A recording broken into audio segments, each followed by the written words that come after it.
जय हिंद, नमस्कार, आदाब, सत श्री अकाल मेरे प्यारे दोस्तों। स्वागत है आपके अपने यूट्यूब चैनल जीएस के तड़के पर। मैं आपका होस्ट एंड दोस्त श्रीवास्तव जी लेकर आ चुके हैं क्रॉनिकल की जो सीरीज़ है उसका आज ये पार्ट रहेगा राष्ट्रीय समाचार का। हमने राज्य समाचार पूरा कवर कर लिया है। ये फरवरी क्रॉनिकल लिखा हुआ है। जब फरवरी लिखा होता है तो समझिए कि दिसंबर की न्यूज़ आई हुई। तो लेटेस्ट बिल्कुल अभी करंट अफेयर आई है, इस बुक के साथ हम इसको कवर करने वाले हैं। अब हम शुरू करने वाले हैं राष्ट्रीय समाचार के लिए। ठीक है, तो चलिए हम बिना टाइम वेस्ट किए फट से पहुँचते हैं। और हाँ, लाइक से सब्सक्राइब ठोक के आइएगा। चलिए पहले आइए पॉइंट पे चलते हैं राष्ट्रीय समाचार में। भारत में आंतरिक, एक चीज़ और बता दें आपको कि इधर आपका जो है ये आपका पूरा का पूरा पीडीएफ के टाइप में चलेगा, जो क्रॉनिकल की सीरीज है। साथ ही साथ जो स्नॉप्सिस आपको मिलेंगे वो अलग से मैंने आपके लिए बना के रखे हुए हैं। और एक चीज़ और है, लास्ट में हम आपके लिए सारे के सारे क्वेश्चन सीरीज लेके आए हुए हैं। तो ये सारे क्वेश्चन भी हैं और इसी के साथ हम आपको ये वीडियो में ही, इस पूरे वीडियो में फरवरी मंथ जो कि दिसंबर मंथ का करंट अफेयर है उसको पूरा का पूरा कवर किया जाएगा क्रॉनिकल बुक से ही। ठीक है, चलिए तो टॉपिक शुरू करते हैं। टॉपिक में है सबसे पहले कि भारत में आंतरिक प्रवास पर 400 मिलियन ड्रीम्स रिपोर्ट आ चुकी है। भारत में आंतरिक प्रवास पर 400 मिलियन ड्रीम्स रिपोर्ट आ चुकी है। 23 दिसंबर 2024 को प्रधानमंत्री के आर्थिक सलाहकार परिषद ने जो है इस रिपोर्ट को पब्लिश किया है। इसका नाम है 400 मिलियन ड्रीम्स शीर्षक वाली एक रिपोर्ट जारी की, जिसमें 2011 की जनगणना के बाद से भारत में आंतरिक प्रवास के बदलते पैटर्न को उजागर किया गया है। ठीक है, मुख्य तथ्य क्या है? मुख्य तथ्य यह है कि प्रवास में कमी आई है। रिपोर्ट में 2011 में 45.57 करोड़ से घटकर 2023 में अनुमानित 40.20 करोड़ तक आंतरिक प्रवास संख्या में उल्लेखनीय कमी का संकेत मिलता है, जिसमें प्रवास दर 38% से घट करके 29% लगभग हो गई है। प्रवास गतिशीलता की बात करें कि अल्प दूरी का प्रवासन प्रमुख बना हुआ है, जिसमें दूरी श्रम गतिशीलता का नकारात्मक रूप से प्रभावित करती है। प्रमुख प्रवास मार्गों में यूपी दिल्ली, गुजरात महाराष्ट्र, तेलंगाना आंध्र प्रदेश और बिहार दिल्ली शामिल है। यानी यूपी और बिहार से लोग दिल्ली की तरफ भागते हैं, साथ ही तेलंगाना वाले जो है वो आंध्र प्रदेश की तरफ भागते हैं और गुजरात और महाराष्ट्र के बीच में आपस में एक्सचेंज होते रहते हैं। ठीक है, तो ये चीज़ें आपको समझ में आ गई होंगी। चलिए नेक्स्ट पॉइंट बनाते हैं कि प्रवास को प्रभावित करने वाले कारक। अब प्रवास को प्रभावित करने वाले कारकों की बात करें तो प्रेरक कारकों में रोजगार के अवसरों की कमी होती है। भाई जैसे कैसे आप प्रभावित होंगे? जैसे यूपी और बिहार है, बिहार का आप नॉर्मल ले सकते हो बहुत आराम से कि रोजगार के अवसर की कमी है वहाँ पर। ठीक है, प्राकृतिक आपदाएं बाढ़ उड़ाती रहती हैं, गुणवत्तापूर्ण शिक्षा नहीं है और स्वास्थ्य सुविधाओं की कमी की शामिल है। ठीक है, जबकि आकर्षक कारकों में आर्थिक अवसर, जीवन स्तर में वृद्धि और शांति स्थिरता शामिल है। मतलब अगर आप जो है बिहार से निकल करके दिल्ली की तरफ जाओगे तो आपको क्या मिलेगा? पैसा मिलेगा। पैसे के साथ साथ आपको क्या मिलेगा? आपका लिविंग रिलेशन, मतलब लिविंग स्टैंडर्ड, ठीक है ना, लिविंग रिलेशनशिप नहीं, लिविंग स्टैंडर्ड बेहतर होगा। और साथ ही साथ क्या होगा, जब सब कुछ बढ़िया होगा तो आप शिक्षा की तरफ जाओगे, आप शांति पाने की कोशिश में रहोगे। ठीक है, प्रवासी हिस्सेदारी में परिवर्तन की बात करें तो पश्चिम बंगाल, राजस्थान, कर्नाटक में आने वाले प्रवासियों के प्रतिशत में वृद्धि देखी गई है, जबकि महाराष्ट्र और आंध्र प्रदेश में कमी आई है। ये आप ध्यान रखना, महाराष्ट्र और आंध्र प्रदेश में क्या आई है? कमी आई हुई है। प्रवास में गिरावट के कारण क्या है? मूल स्थान पर बेहतरी बुनियादी ढांचा, सामाजिक सुरक्षा जाल और स्थानीयकृत आर्थिक विकास प्रवास संख्या में गिरावट के योगदान कारक है। मतलब समझ में आया? अगर हम प्रवास नहीं करें, यानी अगर बिहार वाले प्रवास ना करना चाहें तो उनके लिए क्या क्या होनी चाहिए? अब देखो, पहली चीज़ तो बुनियादी ढांचा जैसे बेहतर होना चाहिए, जैसे मतलब हॉस्पिटल हो, ठीक है, रोड हो, मतलब सड़क हो, ये सब चीज़ें होनी चाहिए। ठीक है, साथ ही साथ आपकी सामाजिक सुरक्षा जाल, यानी कि जो मतलब कि सरकार की योजनाएं आती हैं वो प्रॉपर आपको मिलनी चाहिए। ठीक है, आपके लिए पैसे अच्छे मिले, आपके वहाँ काम करो, अच्छे पैसे मिले, तो आप क्यों प्रवास करोगे? ठीक है, तो ये सारी चीज़ें जो है मेन योगदान देती हैं अगर प्रवास को गिराना है तो। ठीक है, चलिए नेक्स्ट टॉपिक पे आते हैं। और आपको सब बता दें, इस एक पेज खत्म होने के बाद फिर सीधा सिनॉप्सिस में दोबारा बढ़िया से समझा दूंगा। ठीक है, तो चलिए आइए नेक्स्ट टॉपिक में आते हैं। उसमें है ये कि गणतंत्र दिवस 2025 की थीम स्वर्णिम भारत विरासत और विकास। 23 दिसंबर 2024 को रक्षा मंत्रालय, किसके द्वारा? रक्षा मंत्रालय ने गणतंत्र दिवस 2025 के समारोह के लिए थीम की घोषणा की है, स्वर्णिम भारत विरासत और विकास। ठीक है ना, तो क्या रखोगे? स्वर्णिम भारत विरासत और विकास। मुख्य तथ्य क्या है कि भारत की विरासत और विकास का प्रदर्शन। थीम का उद्देश्य क्या है? भारत की समृद्ध सांस्कृतिक विरासत और विकास की दिशा में उसकी यात्रा का प्रदर्शन करना है। राज्य और केंद्र शासित प्रदेशों की भागीदारी। गणतंत्र दिवस में परेड में कुल 15 राज्य और केंद्र शासित प्रदेश भाग लेंगे। प्रत्येक अपने अद्वितीय सांस्कृतिक और विकासात्मक पहलुओं को दर्शाते हुए झांकियां प्रस्तुत करेंगे। सरकारी विभागों की भागीदारी की बात करें तो 11 मंत्रालय एक साथ आए हुए हैं और केंद्र सरकार के विभाग के भी भाग लेंगे। भारत की प्रगति में अपना पहल और योगदान का प्रदर्शन करेंगे। ठीक है। वैश्विक दर्शक जुड़ाव। थीम का उद्देश्य वैश्विक दर्शकों को जोड़ना है, भारत की सांस्कृतिक विविधता और उज्जवल भविष्य की उसकी आकांक्षाओं को उजागर करना है। दृश्य कथा में झांकियां एक दृश्य कथा के रूप में काम करेंगी। ठीक है। भारत के ऐतिहासिक महत्व, समकालीन उपलब्धियां और उसकी विविधता में एकता को प्रदर्शित करेंगे।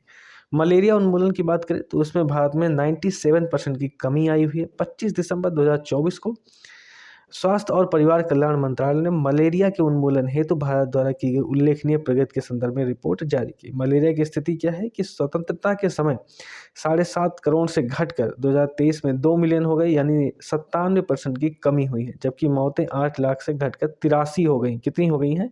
सिर्फ नंबर हैं 83। ठीक है ना। तो आप ये समझ सकते हो HBHI समूह से बाहर निकलना। HBHI समूह का मतलब क्या होता है? High burden to high impact. ठीक है ना।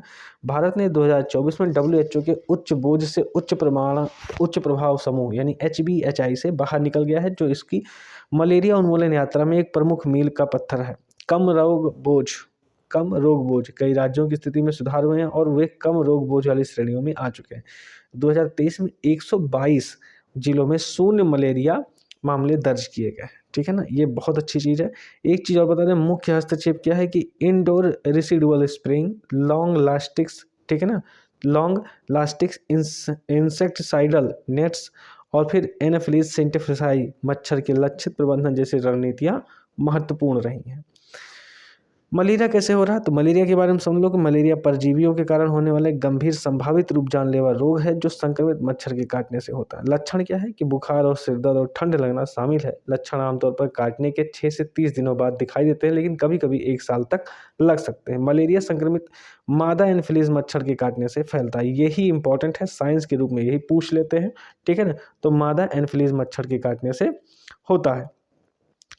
फिर कहता है कि यह रक्त आधान और दूसरी सुइयों के माध्यम से भी संचारित हो सकता है। विस्तार। मलेरिया उष्णकटिबंधीय और उपोष्णकटिबंधीय देशों में आम है, जिसमें अधिकांश उप सहारा अफ्रीका, एशिया और लैटिन अमेरिका शामिल है। ठीक है ना। उप सहारा आपके सहारा वाले क्षेत्र में चले जाएंगे। ठीक है। और एशिया आपका अपना है ही, और लैटिन अमेरिका जो उत्तरी अमेरिका और दक्षिण अमेरिका के बीच का जो एरिया पड़ता है, वो सारे देश लैटिन अमेरिका में आते हैं। ठीक है। अब चलिए आपको सिनॉप्सिस की बात कर लेते हैं। सिनॉप्सिस में ये है मसाला अच्छा खासा। इस मसाले को आप देखिए भैया, और सिर्फ अगर एक बार आप रीडिंग लगा लेंगे बाएं साइड का, तो राइट साइड में जो आपका सिनॉप्सिस बैठा हुआ है ना, ये बहुत आसान कर देगा चीज़ों को। भारत में आंतरिक प्रवास की बात करें तो ये कब शुरू किया गया? 23 दिसंबर 2024 की एक घोषणा, एक रिपोर्ट आई। ठीक है ना।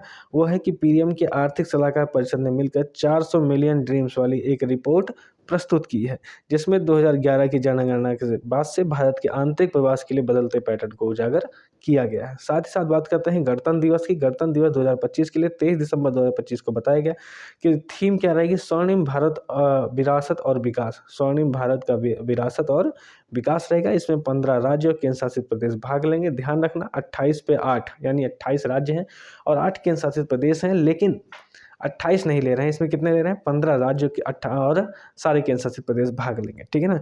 मंत्रालयों की बात करें तो 11 मंत्रालय और केंद्र सरकार के भी विभाग के भी भाग लेगा। ठीक है। तो कितने मंत्रालय भाग ले रहे हैं? 11 मंत्रालय। राज्य कितने आ रहे हैं? 15 और केंद्र शासित प्रदेश। ठीक है। चलिए मलेरिया की बात कर लेते हैं। तो मलेरिया उन्मूलन जो हो चुका है 25 दिसंबर 2024 की घोषणा की गई। किसके द्वारा? स्वास्थ्य और परिवार कल्याण मंत्रालय ने रिपोर्ट दी है। वो बताई है कि 97% की कमी आई हुई है। सबसे बड़ी चीज़ आप समझो कि 2023 में 122 जिलों में शून्य मलेरिया मामले दर्ज किए गए हैं। 122 जिलों में शून्य। ठीक है ना। इसके साथ साथ बता दें कि भारत जो है WHO की HBHI समूह से बाहर निकल गया है, यानी high burden to high impact group से वो बाहर निकल गया है। यूज क्या करते थे? IRS यूज करते थे, LLI यूज करते थे और एनफिलीज सेंटिफ्लाइसाई स्टीफेंसाई यूज किया जाता था। जैसी रणनीतियां बहुत महत्वपूर्ण और कारगर साबित हुई हैं। मादा एनफिलीज मच्छर के काटने से फैलता है। ठीक है ना। ये क्या हो जाएगा? परजीवी हो जाते हैं। चलिए महिला श्रम भागीदारी में वृद्धि। कितने प्रतिशत की वृद्धि हुई है? 47% की वृद्धि हुई है। 2017-18 में 23.3 थे और 2023-24 में 41.7 हो गए हैं। ठीक है ना? तो कितने प्रतिशत की वृद्धि हो गई है? 47% की वृद्धि हो गई है। जबकि शैक्षिक प्रवृत्ति की बात करें तो 34 यानी 34.5 से लगभग 39.5। ऐसे याद करोगे, बोलोगे तो याद भी हो जाएगा। 34.5 से 39.5। ठीक है ना? चलिए टॉपिक पे आते हैं महिला वालों की टॉपिक में हम आपको सबसे पहले यही बता देते हैं। ये लीजिए। भारत में महिला श्रम बल की भागीदारी में 47% की वृद्धि हुई। यही मैंने आपको वहाँ नोट्स में पढ़ाया। अब इधर आ गया इस पेज में, आवधिक श्रम बल सर्वेक्षण ने भारतीय कार्यबल में महिलाओं की भागीदारी में उल्लेखनीय वृद्धि को इंगित किया है। बढ़ी हुई भागीदारी बता दिया ना, 23.3 से बढ़कर कितनी हो गई? 41.7 हो गई। लेकिन शैक्षिक प्रवृत्ति की बात करें तो 34.5 से लगभग बढ़ के 39.5 हो गई है। ठीक है ना? यहाँ पर इतना ही इंपॉर्टेंट था। महिला श्रम बल में की गई सरकारी पहल, ठीक है ना?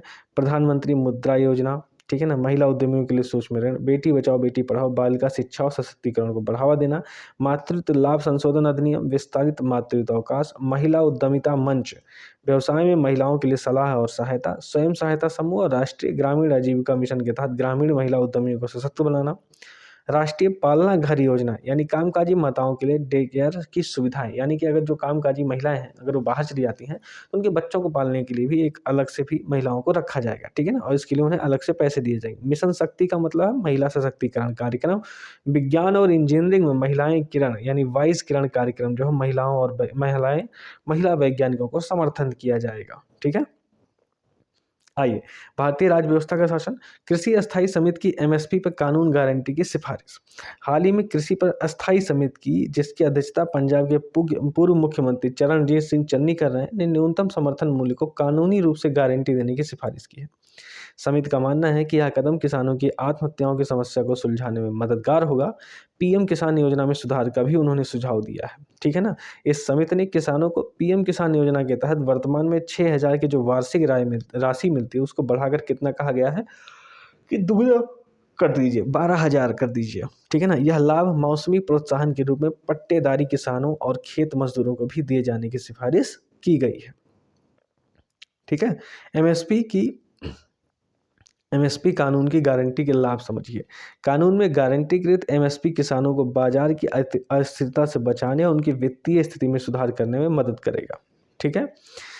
न्यूनतम समर्थन मूल्य की बात करें, किसानों को कीमतों में तेज गिरावट से बचाता है और उपभोक्ताओं के लिए कीमतों को स्थिर रखने में मदद करता है। सरकार बुआई के मौसम की शुरुआत में चुनिंदा फसलों के लिए एमएसपी की घोषणा करती है। कृषि लागत और मूल्य आयोग सीएसीपी उत्पादन लागत, घरेलू और अंतर्राष्ट्रीय कीमतों, मांग और आपूर्ति और कृषि एवं गैर कृषि क्षेत्र में व्यापार की शर्तों जैसे कारकों के आधार पर एमएसपी की सिफारिश करता है। मतलब सब कुछ चेक करके उसके बाद जो है आपके ये कृषि लागत और मूल्य आयोग यानी सीएसीपी जो है सब कुछ चेक करके फिर एमएसपी को निर्धारित करता है। मतलब कि हाँ इतनी एमएसपी होनी चाहिए, इस चीज़ को सिफारिश करता है गवर्नमेंट से। सरकार 22 प्रमुख कृषि वस्तुओं के लिए एमएसपी की घोषणा करती है, जिसमें 14 खरीफ फसलें आती हैं, 6 रबी की फसलें और 2 वाणिज्यिक फसलें।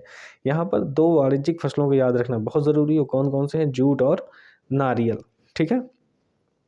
चलिए हम आपको ये चीज़ पहले सिनॉप्सिस दिखा देते हैं। सिनॉप्सिस में जो है महिला श्रम बाल में की गई सरकारी पहल, ये बहुत ज़्यादा इंपॉर्टेंट है, आपको ये चीज़ें याद होनी चाहिए। प्रधानमंत्री मुद्रा योजना, बेटी बचाओ बेटी पढ़ाओ, मातृत्व लाभ संशोधन, महिला उद्यमिता मंच, स्वयं सहायता समूह, राष्ट्रीय ग्रामीण आजीविका मिशन।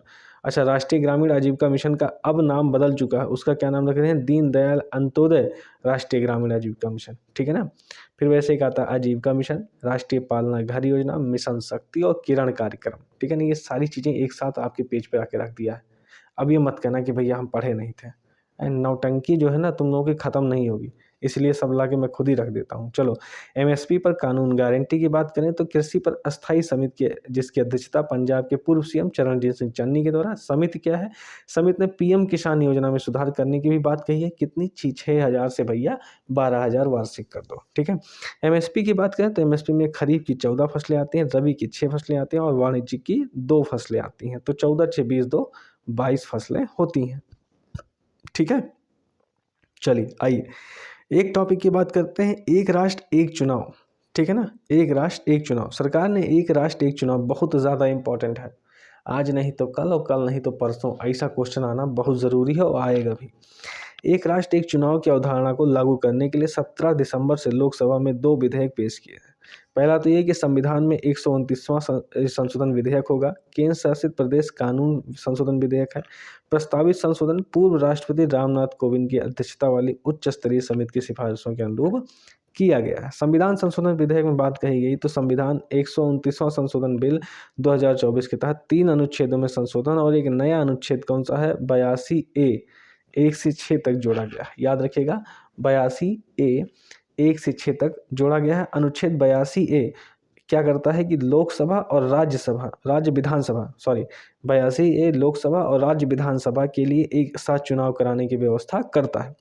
संसद और राज्य विधानमंडलों के लिए चुनाव, यह प्रावधान केवल संसद और राज्य विधानमंडलों के लिए है, नगर निगमों के लिए नहीं। यह बहुत ज़रूरी है कि केवल संसद और राज्य विधानमंडलों के लिए है, नगर निगम के लिए नहीं है। ठीक है ना। बदलाव की बात करें तो ये बदलाव देखिए कब से कब तक हो सकता है, 2029 के बाद लागू हो सकते हैं। ये नहीं कह रहे कि 2029 के बाद लागू हो जाएगा, ये नहीं कह रहे हो सकते हैं, अभी गारंटी नहीं दे रहे हैं, पहले बता दे रहे हैं। और पहला संयुक्त चुनाव 2034 में संभावित है। ठीक है ना। चलिए, मध्यावधि चुनाव की स्थिति, ये बहुत इंपॉर्टेंट है, ये बहुत ज़्यादा ज़रूरी भी था। यदि किसी सरकार का कार्यकाल पूरा होने से पहले भंग हो जाता है तो नया चुनाव शेष कार्यकाल के लिए ही होगा। अनुच्छेद 83 से 172 में संशोधन से लोकसभा और विधानसभाओं के कार्यकाल को संतुलित किया जाएगा। ठीक है ना। इधर 83, उधर 172। ठीक है ना। अच्छा, तुम कोशिश करोगे ना, अगर इसमें 89 जोड़ दो तो 9 3 12 2 हासिल लगेगा, 8 8 16 17। अब सोचोगे कि अरे 89 तो ऐसे मतलब क्या सब में जोड़ोगे, तो हाँ बाबू सब में जोड़ दो। तुम देखना 89 एक नंबर ऐसा है 89 कि जो मतलब सेंटर में हो रहा है, अगर उसमें 89 जोड़ दिए, ठीक है ना, तो वही चीज़ राज्य में होगा। समझे कि नहीं। जैसे मान लो कि तुम लोकसभा की बात करते हो या संसद की बात करो, संसद की बात करो, ठीक है ना, लोकसभा की बात करो और राज्यसभा की बात करो, यही तो बात करोगे। अब इनका जो आर्टिकल है वो क्या हो जाएगा, 79 80 81। ठीक है। अब इसमें तुम 89 जोड़ दो, इसमें भी 89 जोड़ दो और इसमें भी 89 जोड़ दो। ठीक है। अब क्या होगा कि जो आएगा, जैसे मान लो कितना आ जाएगा, 169 आ गया, तो 169 क्या हो जाएगा, इधर संसद है तो उधर क्या हो जाएगा, विधानमंडल हो जाएगा। इनको जोड़ोगे तो क्या हो जाएगा, ये हो जाएंगे 169। अब इधर लोकसभा है तो इधर क्या हो जाएगा, विधानसभा हो जाएगा। इधर क्या है, राज्यसभा है तो इधर 170 आ जाएगा, तो इधर क्या हो जाएगा, विधान परिषद हो जाएगा। तो केवल 89 एक ऐसा नंबर है ना जो कहीं मतलब ऐसा नहीं कि हर जगह फिट हो जाता है, लेकिन आपको आसान कर देगा चीज़ों को, आर्टिकल को याद करने में, याद ही नहीं करना पड़ेगा, स्टेट वाला काम बन जाएगा। चलो आप बात करते हैं केंद्र शासित प्रदेश कानून संशोधन विधेयक, ये वाला टॉपिक हो गया। एक सेकेंड, थोड़ा सा रह गया था, बताने लगते हैं तो मन लगा के सुनने लगो, चलो अच्छा है। अनुच्छेद 83 172 में संशोधन से लोकसभा और विधानसभा के कार्यकाल को संतुलित किया जाएगा। ठीक है ना।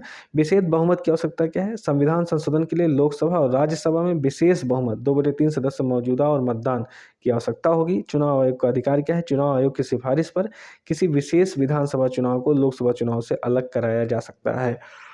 ठीक है, ये चुनाव आयोग का अधिकार है। अगर वो चाहता है कि किसी विशेष विधानसभा को हम अलग से कराएं तो वो अलग से करा सकता है। डन। चलिए नेक्स्ट पॉइंट पे आते हैं कि केंद्र शासित प्रदेश कानून विधेयक, केंद्र शासित प्रदेश कानून संशोधन विधेयक 2024 में केंद्र शासित प्रदेशों और दिल्ली के लिए चुनाव प्रावधानों में बदलाव प्रस्तावित है। महत्व क्या है कि यह प्रस्ताव भारतीय चुनाव प्रणाली में एक बड़ा बदलाव ला सकता है, जिसमें संसाधन, समय और लागत की बचत होगी। ठीक है ना, ये आपके लिए ज़रूरी था। चलिए ये आपके सामने आ चुका है। ठीक है, रेलवे संशोधन विधेयक 2024 की बात कर लेते हैं। तो रेलवे संशोधन विधेयक की बात करते हैं। 6 दिसंबर 2024 को लोकसभा में रेलवे संशोधन विधेयक 2024 पेश किया गया, जिसका उद्देश्य भारतीय रेलवे की दक्षता को क्या करना है, बढ़ाना है। रेलवे बोर्ड को वैधानिक शक्तियां प्रदान करना, यही मुख्य मुद्दा है। विधेयक का उद्देश्य रेलवे बोर्ड को वैधानिक शक्तियां प्रदान करना है, जो पहले कानूनी समर्थन के बिना कार्य करता था। ठीक है ना। चलिए इसमें क्या इंपॉर्टेंट कुछ खास है नहीं इसमें। रेलवे बोर्ड जो है, रेलवे बोर्ड भारतीय रेलवे के शीर्ष नीति निर्धारक और प्रशासकीय निकाय है या भारत सरकार के रेल मंत्रालय के अधीन आता है और रेलवे मंत्री के अधीन कार्य करता है। रेलवे बोर्ड रेलवे के वित्त, संचालन और विकास के लिए महत्वपूर्ण निर्णय लेता है। इसका मुख्यालय कहाँ पर है? नई दिल्ली में, ठीक है ना। चलिए सिनॉप्सिस में भी सब कुछ क्लियर हो जाएगा। बात करते हैं, सी बॉक्स पोर्टल लॉन्च हो चुका है 5 दिसंबर 2024 को। महिला एवं बाल विकास मंत्रालय ने कार्यस्थल यौन उत्पीड़न की शिकायत के लिए एक केंद्रीकृत प्रणाली सी बॉक्स पोर्टल लॉन्च किया है, ठीक है ना। इसका उद्देश्य क्या है? आंतरिक समितियों और स्थानीय समितियों के बारे में जानकारी प्रदान करके सीधी शिकायत दर्ज करने की सुविधा देकर शिकायत प्रक्रिया को सुव्यवस्थित करना है। पोर्टल पर शिकायतकर्ता की जानकारी गोपनीय रहेगी। नोडल अधिकारी की एक भूमिका होनी चाहिए, ठीक है। आइए कानूनी अनुपालन के बारे में बात कर लें। ये इंपॉर्टेंट लाइन है और ये है कि सी बॉक्स कार्यस्थल पर महिलाओं का यौन उत्पीड़न अधिनियम 2013 का अनुपालन करता है। तो अगर यहाँ से एक पॉइंट निकल के आएगा ना कि यौन उत्पीड़न अधिनियम कब आया था, तो वो आएगा कब? 2013 में, ठीक है। अनुपालन करना है, जिसमें 90 दिनों के भीतर जांच करना अनिवार्य है, ठीक है। बेहतर पहुंच और सशक्तिकरण। पोर्टल महिलाओं को कार्यस्थल यौन उत्पीड़न के संबंध में अपनी चिंताओं को व्यक्त करने के लिए एक सुरक्षित और प्रभावी मंच प्रदान करके सशक्त बनाता है। नए आपराधिक कानून लॉन्च हो जाएंगे कब? 3 दिसंबर 2024 को प्रधानमंत्री नरेंद्र मोदी ने चंडीगढ़ में नए आपराधिक कानून लॉन्च किए हैं, जिनमें भारतीय न्याय संहिता, भारतीय नागरिक सुरक्षा संहिता और भारतीय साक्ष्य अधिनियम शामिल है। एक बात सुन लीजिए, ये गए वहाँ पर उद्घाटन करती है, जैसे होता है ना कबो कबो पुला बन जाता है। अब पुल बना महाराज, रोड अब कुछ उद्घाटन करो चाहे ना करो, आने जाने वाली गाड़ी उड़ी चलाओ शुरू कर देते हैं, बाद में कहीं उद्घाटन हो गया कि हाँ ये कर दिए। वही हाल है कि वहाँ गए लॉन्च कर दिए, लेकिन यह लागू कब से है बाबू? यह लागू है 1 जुलाई 2024 से ही, मतलब ये जुलाई से ही लागू है। अब प्रधानमंत्री ने उद्घाटन कहाँ पे किया? चंडीगढ़ में जाके नए आपराधिक कानून वही तीनों का उद्घाटन कर दिया। बस इतनी सी बात है, ठीक है ना। मुख्य तथ्य क्या है कि औपनिवेशिक कानूनों से स्थानांतर। नए कानूनों का उद्देश्य औपनिवेशिक युग के कानूनों को बदलना और भारतीय कानून प्रणाली को संवैधानिक आदेशों के अनुरूप बनाना है। न्याय पर ध्यान देना है, ठीक है। कानून नागरिकों के लिए समय पर और निष्पक्ष न्याय को प्राथमिकता देते हैं। कार्यान्वयन सभी राज्यों द्वारा प्रभावी अनुकूलन सुनिश्चित करने के लिए राष्ट्रव्यापी रोल आउट को 3 वर्षों में क्रमिक रूप से लागू किया जाएगा, ठीक है। मुख्य विशेषताएं क्या है कि भारतीय न्याय संहिता आपराधिक न्याय सुधार पर केंद्रित है। भारतीय नागरिक सुरक्षा संहिता का उद्देश्य नागरिक सुरक्षा में सुधार करना है और भारतीय साक्ष्य अधिनियम आधुनिक साक्ष्य कानून पेश करता है। ये इंपॉर्टेंट है, आप एक बार समझिएगा इसको, मैंने सिनॉप्सिस का बना दिया है। प्रमुख हितधारक की बात करें तो नए कानूनों के व्यवहारिक कार्यान्वयन का प्रदर्शन करने के लिए लॉन्च में एक प्रदर्शनी और लाइव प्रदर्शन शामिल थे। नए आपराधिक कानूनों का सफल कार्यान्वयन। कार्यक्रम का विषय सुरक्षित समाज, विकसित भारत और दंड से न्याय तक है, ठीक है ना। विषय क्या रहेगा? सुरक्षित समाज, विकसित भारत और दंड से न्याय तक है, जो दंड से ध्यान केंद्रित करके न्याय सुनिश्चित करने पर ध्यान केंद्रित करने पर जोर देता है, ठीक है ना। 1 जुलाई 2024 को देखिए आ गया, 1 जुलाई 2024 को लागू किए गए ये कानून साइबर अपराध और संगठित अपराध जैसे समकालीन चुनौतियों का समाधान करते हुए औपनिवेशिक युग के कानूनों को बदलकर भारतीय न्यायिक प्रणाली के आधुनिकीकरण करने के लक्ष्य रखते हैं, ठीक है। नए कानून भारतीय कानून प्रणाली में पारदर्शिता, दक्षता और अनुकूलन क्षमता बढ़ाने का लक्ष्य रखते हैं। इन कानूनों की अवधारणा दंड से न्याय की ओर ध्यान केंद्रित करके न्यायिक प्रणाली को बदलने के प्रधानमंत्री के दृष्टिकोण से प्रेरित थी, ठीक है ना। एक आपका आएगा तटीय परिवहन विधेयक। 3 दिसंबर 2024 को केंद्रीय मंत्री सर्बानंद सोनोवाल ने लोकसभा में तटीय परिवहन विधेयक पेश किया, ठीक है ना। मुख्य तथ्य क्या है कि भारतीय शिपिंग को बढ़ावा देना। विधेयक को उद्देश्य विदेशी जहाज़ों द्वारा बिना लाइसेंस के तटीय व्यापार पर प्रतिबंध लगाकर भारतीय नागरिकों को और भारतीय नागरिकों के स्वामित्व वाले भारतीय झंडे वाले जहाज़ों को बढ़ावा देना है, ठीक है। सिनॉप्सिस की बात कर लेते हैं। द सिनॉप्सिस आपके सामने है, ये रहा आपका सिनॉप्सिस और बहुत अच्छा लिखा भैया, जरूर एक बार सुनो, लाइक से सब्सक्राइब ठोक देना, मज़ा आ जाएगा। चलो एक राष्ट्र एक चुनाव की बात करते हैं। विशेष बहुमत पारित होगा तभी ये हो जाएगा। कब पेश किया गया है? 17 दिसंबर को पेश किया गया। 2 विधेयक लोकसभा में पेश किए गए। किसकी अध्यक्षता में? रामनाथ कोविंद की।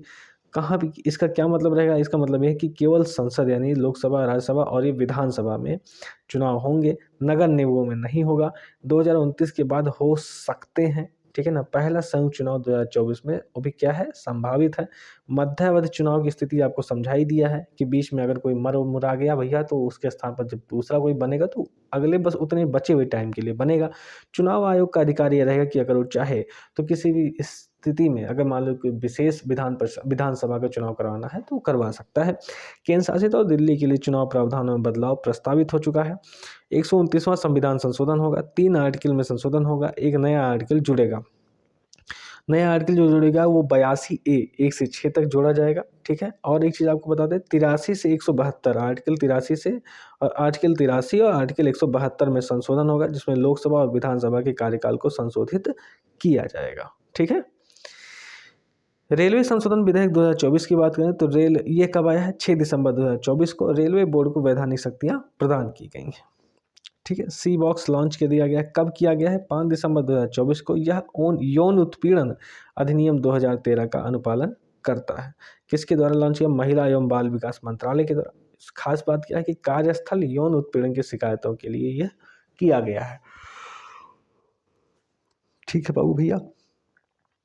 आइए नेक्स्ट पॉइंट पे चलते हैं, और नेक्स्ट पॉइंट ये है कि आपका चंडीगढ़ कानून की बात हुई थी। चंडीगढ़ कानून की बात करें, नए आपराधिक कानून लॉन्च हो चुके हैं। 3 दिसंबर 2024 को चंडीगढ़ में पीएम मोदी ने 3 नए कानूनों को लॉन्च किया। विषय क्या है, सुरक्षित समाज विकसित भारत दंड से न्याय तक। ये आपको याद रखना, ये थीम, ये विषय आपको जरूर याद रखना है। सुरक्षित समाज विकसित भारत दंड से न्याय तक, ठीक है ना। वो तीनों कौन से हैं, भारतीय न्याय संहिता है, भारतीय नागरिक सुरक्षा और भारतीय साक्ष्य अधिनियम है, ठीक है ना। वैसे यह लागू कब हो चुका है, ये लागू तो बहुत पहले हो चुका है, 1 जुलाई 2024 को। डन।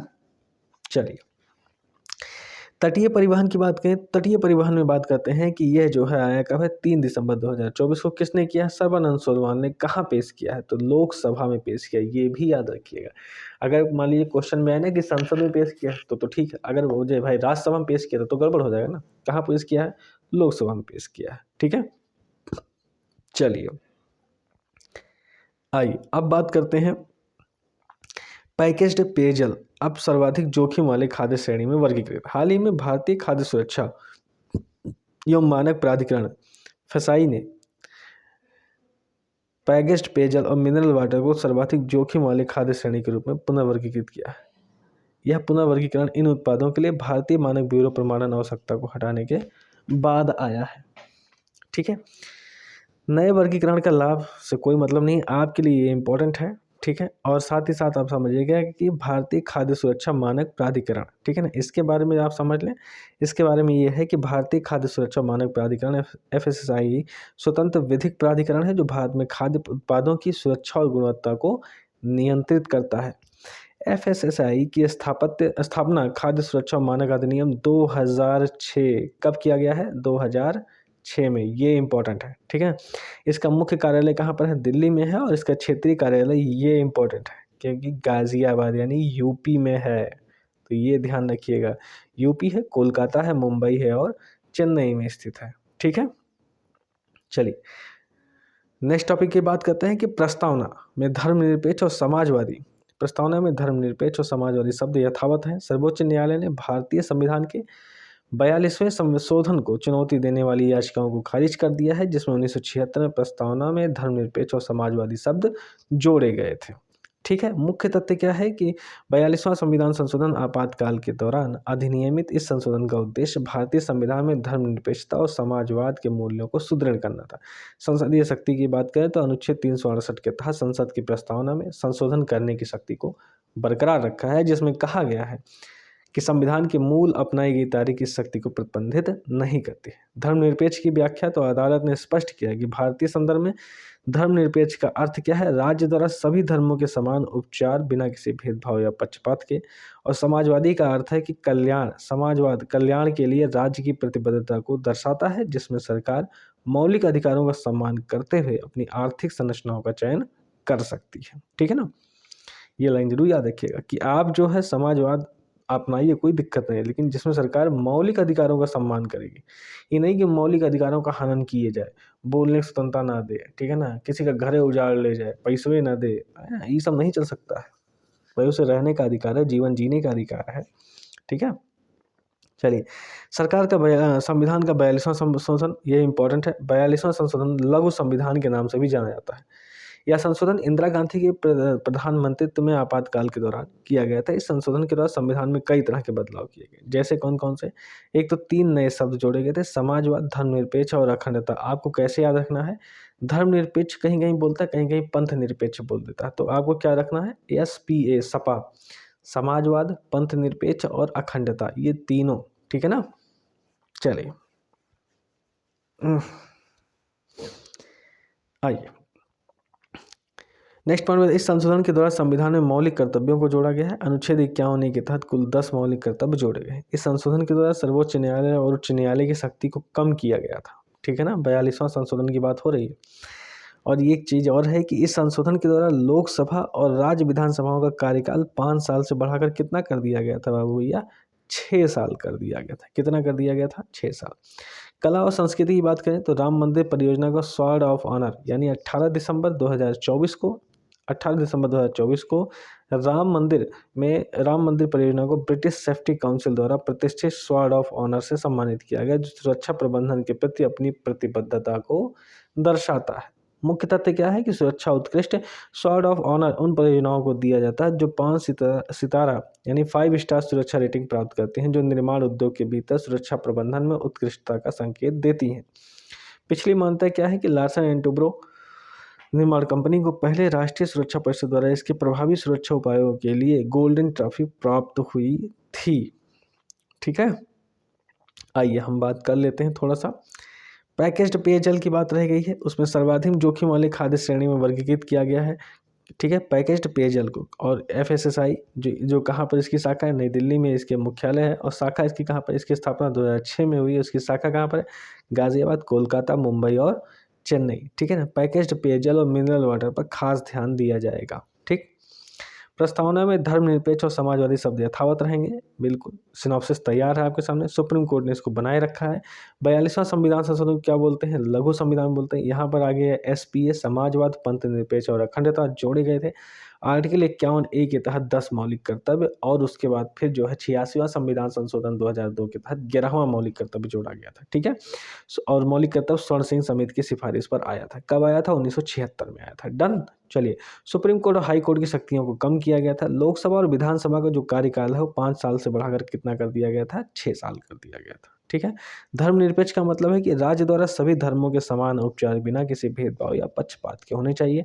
समाजवाद का मतलब है कि कल्याण के लिए राज्य की प्रतिबद्धता को दर्शाता है, और किस तरीके से, कि मौलिक अधिकारों का सम्मान करते हुए। डन। चलिए आइए टॉपिक नंबर इस पे पहुंचते हैं कि पहली और दूसरी मंजिल का निर्माण। ये राम मंदिर के बारे में बात चल रही है। मैं एक बार दोबारा आपको दिखा देता हूँ, नहीं खुद ही भूल जाओ कहोगे अरे यार का हो गया। तो यहाँ देखिए गोल्डन ट्रॉफी प्राप्त हुई थी, ठीक है ना, ये हो गया। और अब यहाँ हम चलेंगे, हम राम मंदिर के बारे में ही बात हो रही है।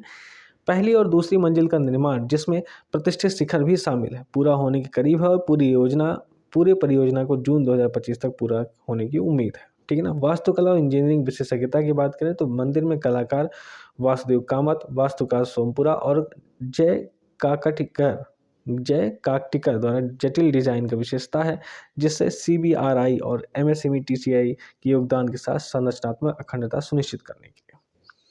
उच्च गुणवत्ता वाली सामग्री के उपयोग की बात करें तो मंदिर का निर्माण राजस्थान के बांसी पहाड़पुर पत्थर का उपयोग किया गया है, जिसकी कुल मात्रा लगभग 15 लाख क्यूबिक फीट है, और इसमें संगमरमर का क्लैडिंग है। क्या है, संगमरमर की क्लैडिंग की गई है, ठीक है। एक नया टॉपिक है आपका, तमिलनाडु का एक मंदिर है जिसका नाम है अभत्साहेश्वर मंदिर। अभत्साहेश्वर मंदिर को यूनेस्को का विशिष्टता पुरस्कार प्राप्त हुआ है। 10 दिसंबर 2024 को तमिलनाडु के थुक्काची तंजावुर जिले में स्थित अभत्साहे मंदिर को इसके असाधारण संरक्षण प्रयासों के लिए यूनेस्को के 2023 के विशिष्टता पुरस्कार से सम्मानित किया गया, ठीक है। 10 दिसंबर 2000 जिस दिन अंतर्राष्ट्रीय मानवाधिकार दिवस होता है, उसी दिन जो है यूनेस्को का विशिष्टता पुरस्कार किसको मिला है, अभत्साहेश्वर मंदिर को, ठीक है ना। चोल वंश के दौरान निर्मित 1300 वर्ग पुराने इस मंदिर में 5 परकोटे हैं, 5 प्राकार यानी 5 परकोटे हैं, और इसमें कई देवताओं का निवास है, ठीक है। सबसे जरूरी चीज़ है सरकारी समर्थन की बात करें, मुख्यमंत्री MK स्टालिन के नेतृत्व में तमिलनाडु सरकार ने मंदिरों के जीर्णोद्धार के लिए प्रतिवर्ष 100 करोड़ रुपए आवंटित किए हैं, ठीक है। ये बहुत बड़ी चीज़ होती है। चौथा मेकांग गंगा धम यात्रा 6 दिसंबर 2024 को थाईलैंड के 20 से अधिक बौद्ध विद्वानों और नागरिकों का एक समूह चौथे मेकांग गंगा धम यात्रा तीर्थ यात्रा के लिए दिल्ली पहुंचे हैं। ठीक है ना। अब यहाँ पर देखो, एक तो क्वेश्चन तो बनेगा ही बनेगा, लेकिन एक चीज़ और बनाते हैं, मेकांग नदी कहाँ बहती है। गंगा नदी तो पूछेंगे नहीं, क्योंकि सबको पता है कि लपस से लगा दोगे टिक, इसलिए मेकांग नदी पूछ लेंगे। ठीक है। शांति और पर्यावरण जागरूकता को बढ़ावा देना। तीर्थ यात्रा का उद्देश्य धम्म के संदेश को फैलाना है, जिसमें शांति और पर्यावरण जागरूकता को बढ़ावा देना शामिल है। सांस्कृतिक संबंध क्या है कि बौद्ध और हिंदू संस्कृतियों के घनिष्ठ संबंधों पर जोर देना है। एशियाई सहयोग का दृष्टिकोण। डॉक्टर सुपचाई विराफुचोंग इस पहल में एक प्रमुख व्यक्ति हैं। थाईलैंड, जापान, कंबोडिया, ठीक है, लाओस, भारत के बीच सहयोग की परिकल्पना करते हैं। ठीक है ना। जो 21वीं सदी को एशियाई शताब्दी के रूप में प्रधानमंत्री मोदी के दृष्टिकोण के अनुरूप है। ठीक है, ये आपको समझ में आ गया। हाँ, चलिए आइए नेक्स्ट पॉइंट पे आते हैं कि अंतर्राष्ट्रीय गीता महोत्सव 28 नवंबर से 15 दिसंबर तक चलने वाले अंतर्राष्ट्रीय गीता महोत्सव 2024 का शुभारंभ हरियाणा के मुख्यमंत्री मनोहर लाल खट्टर द्वारा कुरुक्षेत्र में किया गया है। मुख्य तथ्य यह है कि इस वर्ष के संस्करण के लिए उड़ीसा साझेदार राज्य है और तंजानिया साझेदार देश है। त्यौहार में वैश्विक गीता पाठ, सांस्कृतिक कार्यक्रम, अंतर्राष्ट्रीय गीता सेमिनार और ब्रह्मा सरोवर पर भव्य आरती और दीपोत्सव समारोह शामिल है। ठीक है ना।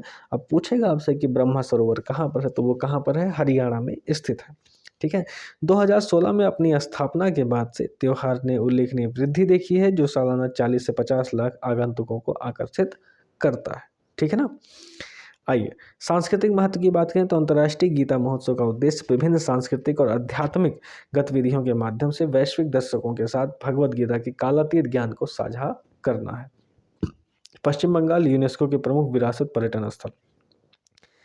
3 दिसंबर 2024 को मुख्यमंत्री ममता बनर्जी ने घोषणा की है कि पश्चिम बंगाल को यूनेस्को द्वारा एक प्रमुख विरासत पर्यटन स्थल के रूप में मान्यता दी गई है। मुख्य तथ्य क्या है कि विरासत पर्यटन पर ध्यान राज्य सक्रिय रूप से पर्यटकों को आकर्षित करने और सांस्कृतिक विरासत को बढ़ावा देने के लिए दक्षिणेश्वर और काली घाट मंदिरों सहित विरासत स्थलों का विकास कर रहा है।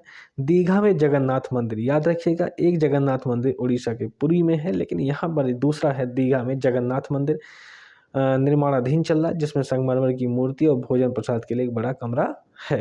ठीक है। बुनियादी ढांचा विकास। राज्य गंगा सागर द्वीप तक पहुंच बढ़ाने और इसे एक प्रमुख तीर्थ स्थल के रूप में बढ़ाने के लिए मुरी गंगा नदी पर एक पुल का निर्माण कर रहा है। ठीक है ना। तो पूछ सकता है कि मुरी गंगा नदी कहाँ पर है। ठीक है, तो वो आपको याद होना चाहिए। यूनेस्को की मान्यता। यूनेस्को द्वारा यह मान्यता पश्चिम बंगाल को एक प्रमुख विरासत पर्यटन स्थल के रूप में महत्व को उजागर करती है। ठीक है। आइए अब हम बात करते हैं अपने सिनॉप्सिस के बारे में। इतना प्यारा सिनॉप्सिस बनाया, तुम लोग को समझ में ना आओ थे हैं। चलो अब स्वॉर्ड ऑफ ऑनर किसको दिया गया? 18 दिसंबर 2024 को ये दिया गया है ब्रिटिश सेफ्टी काउंसिल द्वारा, जो सुरक्षा प्रबंधन के प्रति अपनी प्रतिबद्धता को दर्शाते हैं। राम मंदिर परियोजना को यह ऑनर दिया गया है। राम मंदिर परियोजना कब तक पूरी हो जाएगी? जून 2025 तक पूरी हो जाएगी। इसमें कौन कौन मुख्य कलाकार हैं? वासुदेव कामत, सोमपुरा और जय काकटिकर। ठीक है ना। निर्माण के लिए जो राजस्थान के बांसी पहाड़पुर पत्थर का यूज किया गया है। ठीक है। आइए अवत्साहेश्वर मंदिर की बात करें तो 10 दिसंबर 2024 को जो है यह चोल वंश 1300 वर्ष पुराने, ठीक है ना, और कितने प्रकार के परकोटे हैं? 5 प्रकार के ना, 5 से परकोटा। ठीक है, अपना अपना कोटा। तमिल, ये कहाँ मिला है? कहाँ किया गया? तमिलनाडु के थुक्काची तंजावुर जिले में। इसके असाधारण संरक्षण प्रयासों के लिए यूनेस्को 2023 के विशिष्टता पुरस्कार में इसे शामिल किया गया है। MK स्टालिन ने क्या किया है? वहाँ के मुख्यमंत्री हैं, उन्होंने मंदिरों के जीर्णोद्धार के लिए प्रतिवर्ष 100 करोड़ रुपए आवंटित किए हैं।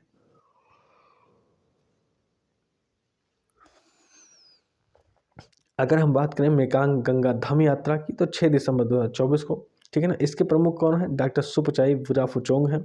थाईलैंड के 20 से अधिक बौद्ध विद्वान जो है कहाँ पहुंचेंगे? नई दिल्ली पहुंचेंगे।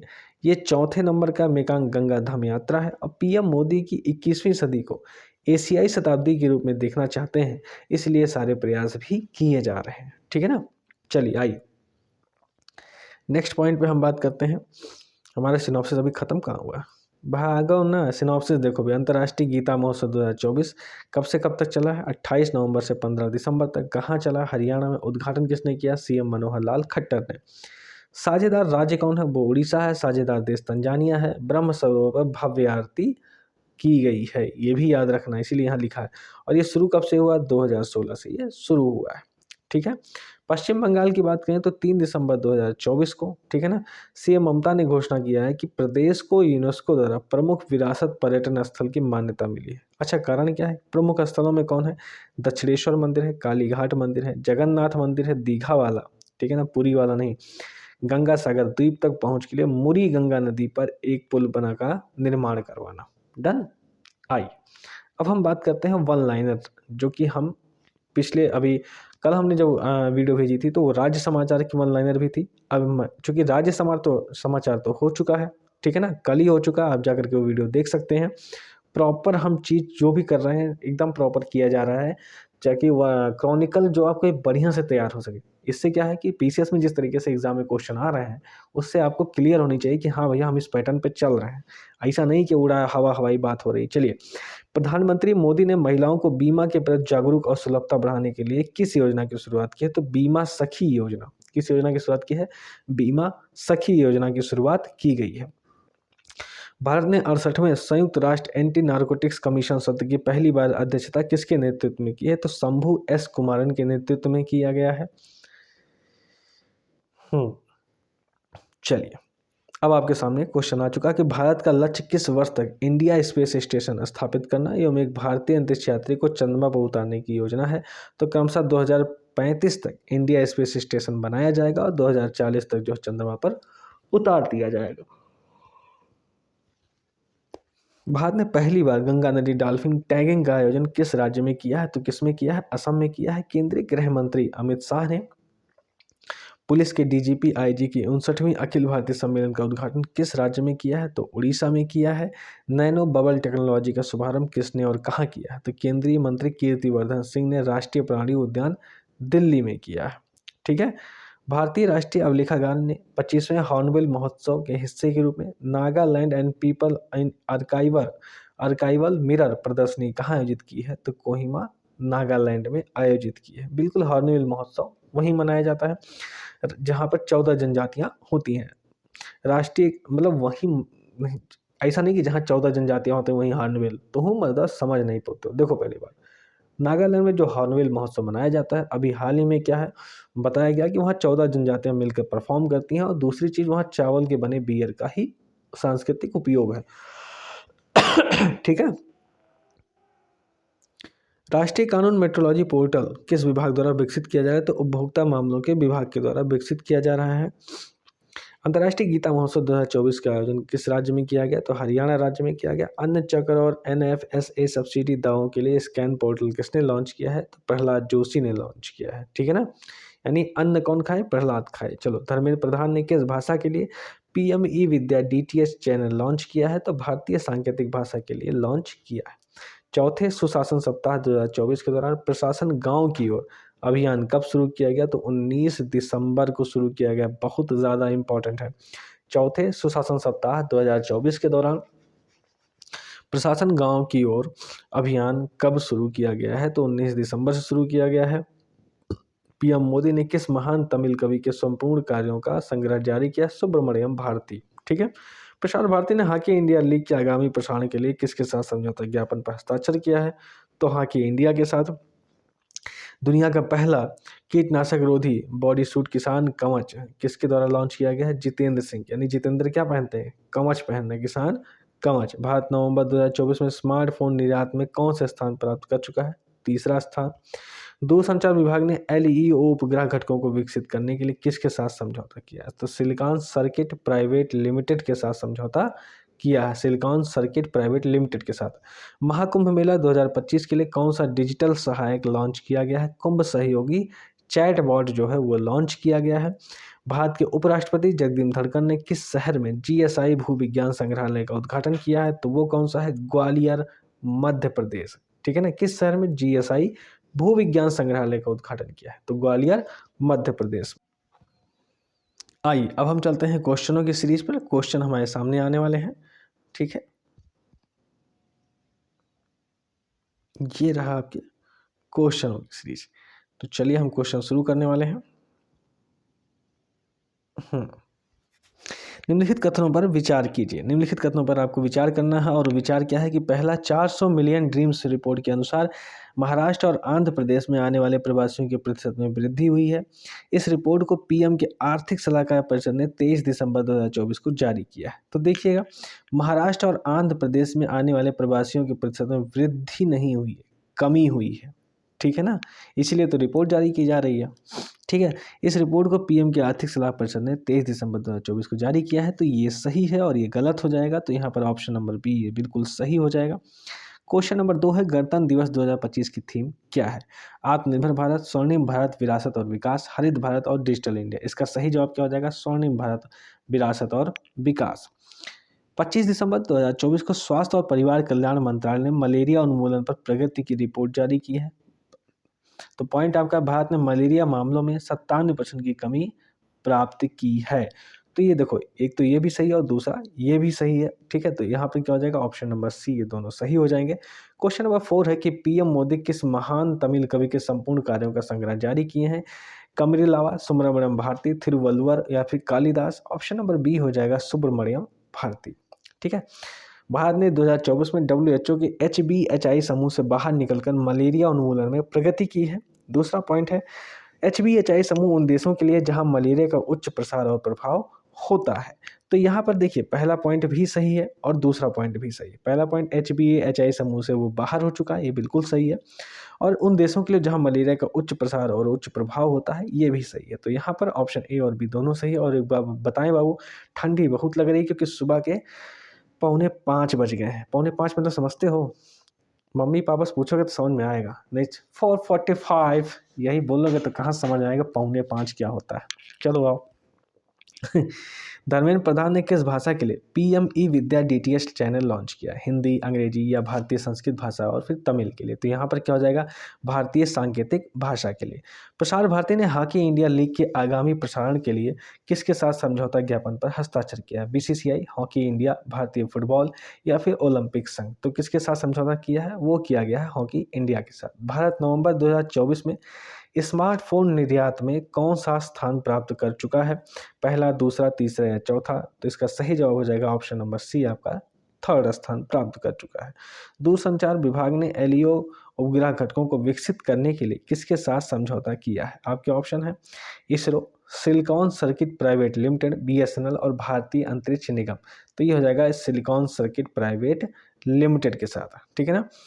भारत के उपराष्ट्रपति ने किस शहर में GSI भूविज्ञान संग्रहालय का उद्घाटन किया है? तो किस शहर में यह उद्घाटन किया गया है? वो है आपका ग्वालियर में। ठीक है, आइए, तो कौन सा हो जाएगा? वो आपका ग्वालियर हो जाएगा। नेक्स्ट है आपका क्वेश्चन नंबर 11। चलिए, मलेरिया फैलता है दूषित सुइयों के उपयोग से, रक्त आदान से, संक्रमित पानी से या मच्छर काटने से? आपके ऑप्शन देख लीजिए। यहाँ पर देखिए, दूषित सुइयों के उपयोग से फैलेगा, बिल्कुल सही है। रक्त आदान से भी फैलेगा। संक्रमित पानी से मलेरिया नहीं होता है, निमोनिया होने के चांस रहते हैं बाबू भैया। और यहाँ पर मच्छर काटने से, ये सही हो जाएगा। तो 1, 2 और 4 सही है, तो ऑप्शन नंबर ए सही हो जाएगा। चौथे सुशासन सप्ताह 2024 के दौरान प्रशासन गाँव की ओर अभियान कब शुरू किया गया? 21 दिसंबर, 23 दिसंबर, 19 दिसंबर या 1 नवंबर को? तो ये शुरू कब किया गया? मैंने कहा था बहुत इंपॉर्टेंट सवाल है, याद आ रहा है आपको? ये आएगा आपका 19 दिसंबर 2024 को। 2017-18 में, 2017-18 से 2023-24 के बीच उच्च शिक्षा प्राप्त महिलाओं की रोजगार दर में कितनी वृद्धि हुई है? तो आपके ऑप्शन आपके सामने है। तो यहाँ पर आप देखेंगे तो एक आएगा नंबर 34.5 से 39.6, यानी लगभग 34.5 से 39.5%। ठीक है ना। आइए क्वेश्चन नंबर 14 पे आते हैं कि महिलाओं की श्रम भागीदारी में निम्नलिखित में से कौन सा प्रवृत्ति दिख रहा है? वेतनभोगी नौकरियों में वृद्धि हो रही, बिल्कुल। कृषि कार्य में भागीदारी में कमी हो रही, ये भी सही। भाई वेतनभोगी वो जाएंगे, भाई नौकरियों में वृद्धि होगी। कृषि कार्य में कमी हो रही, ये भी सही है। अनौपचारिक मजदूरी कार्य में वृद्धि, अनौपचारिक मजदूरी कार्य में कमी हो रही है, वृद्धि नहीं हो रही। क्या हो रही है? कमी हो रही है। तो यहाँ पर सही कौन सा है? पहला और दूसरा सही है, तीसरा गलत है। तो ऑप्शन नंबर ए बिल्कुल सही हो जाएगा। ठीक है। क्वेश्चन नंबर 15 पे है, दुनिया का पहला कीटनाशक रोधी बॉडी सूट किसान कवच किसके द्वारा लॉन्च किया गया है? आपके ऑप्शन है PM मोदी, डॉक्टर जितेंद्र सिंह, अमित शाह और कृषि मंत्री नरेंद्र सिंह तोमर। तो इसको किसने लॉन्च किया? मैंने कहा था ना, कवच किसने पहना है? कवच कौन पहना है? जितेंद्र पहने हैं। ऑप्शन नंबर बी बिल्कुल सही हो जाएगा। सरकारी पहलों को जोड़ा कीजिए। ठीक है ना। चलिए अब इसमें क्या है, प्रधानमंत्री, ठीक है ना, PMMY, ठीक है, और यहाँ पर बेटी बचाओ बेटी पढ़ाओ, और उसके बाद फिर मातृत्व लाभ संशोधन और उद्यमिता मंच, दूसरी साइड आपको सब कुछ दिया हुआ है 1 2 3 4 करके। तो प्रधानमंत्री मुद्रा योजना आप किससे जोड़ेंगे, देखिए प्रधानमंत्री मुद्रा योजना जुड़ेगा महिला उद्यमियों के लिए सूक्ष्म ऋण प्रदान करने के लिए। तो पहले को हम दे देंगे 3, बेटी बचाओ बेटी पढ़ाओ, बेटी बचाओ बेटी पढ़ाओ क्या हो जाएगा, बालिका शिक्षा और सशक्तिकरण को बढ़ावा देना। मातृत्व लाभ संशोधन जो हो जाएगा कामकाजी माताओं के लिए डे केयर सुविधा, ठीक है ना।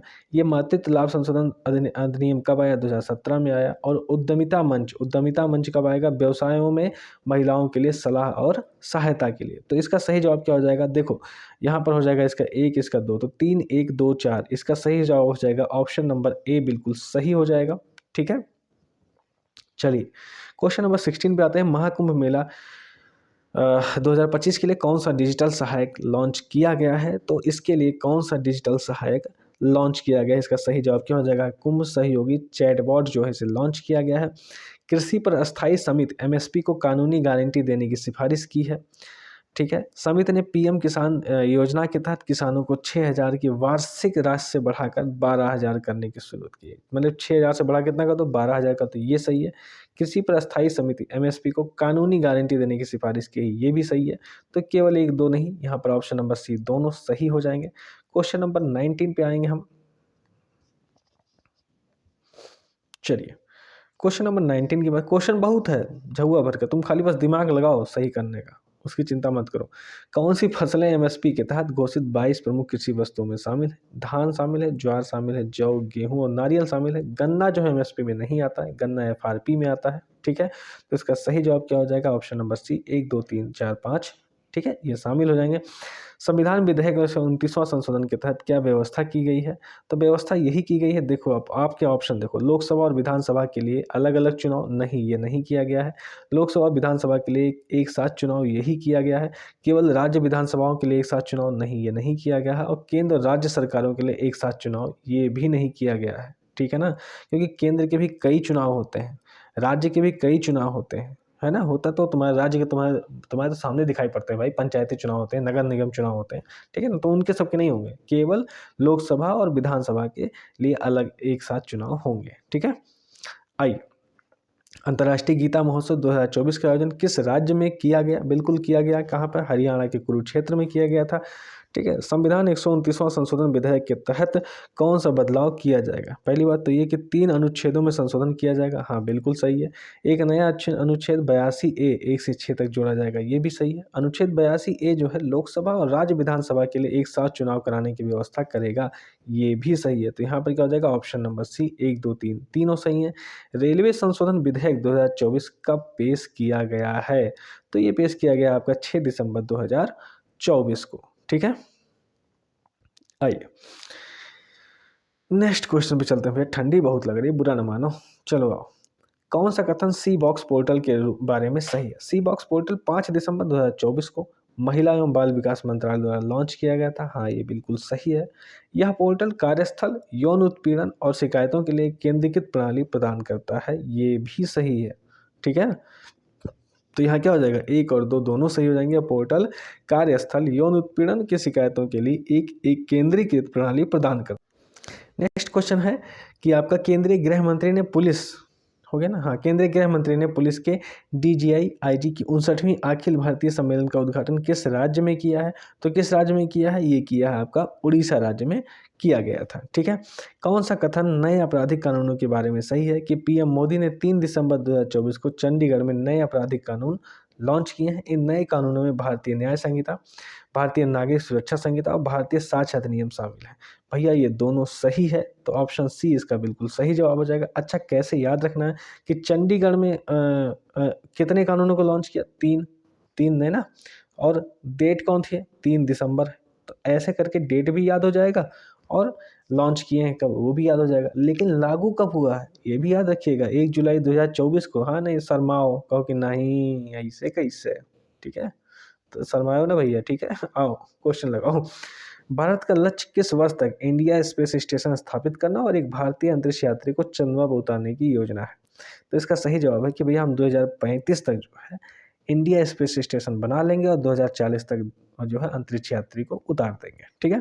कौन सा कथन पैकेज्ड पेयजल के सर्वाधिक जोखिम वाले खाद्य श्रेणी में वर्गीकृत होने से संबंधित है? भारतीय खाद्य सुरक्षा मानक प्राधिकरण FSSAI ने फूड सेफ्टी ने यह वर्गीकरण पैकेज्ड पेयजल की गुणवत्ता की जांच के लिए किया गया है। यह पुनर्वर्गीकरण भारतीय मानक ब्यूरो BIS प्रमाण पत्र की आवश्यकता को हटाने के बाद किया गया है। ठीक है ना, मैंने पहले ही पॉइंट पे आप जाके देखना, ये लिखा हुआ है साफ साफ। मन से पढ़ियो तो दिखाई पड़े, ना पढ़ियो तो कितना पढ़ाई दी, घोर के थोड़े पियाई दे भैया, है कि नहीं बाबू।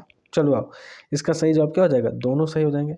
पॉइंट नंबर 21 पे आता है कि भारतीय के संविधान में धर्मनिरपेक्ष और समाजवादी शब्द किस संशोधन के दौरान प्रस्तावना में जोड़े गए थे? तो ऑप्शन नंबर सी इसका बिल्कुल सही जवाब हो जाएगा। 42वां संविधान संशोधन के तहत भारत में 68वें संयुक्त राष्ट्र एंटी नारकोटिक्स कमीशन सत्र की पहली बार अध्यक्षता किसके नेतृत्व में की गई थी? तो वो नेतृत्व किसका है? Option number B Shambhu S Kumaran के नेतृत्व में की गई है। ठीक है, आइए नेक्स्ट पॉइंट पे आते हैं। क्वेश्चन नंबर 31 है 31 है कि निम्नलिखित में से विवरण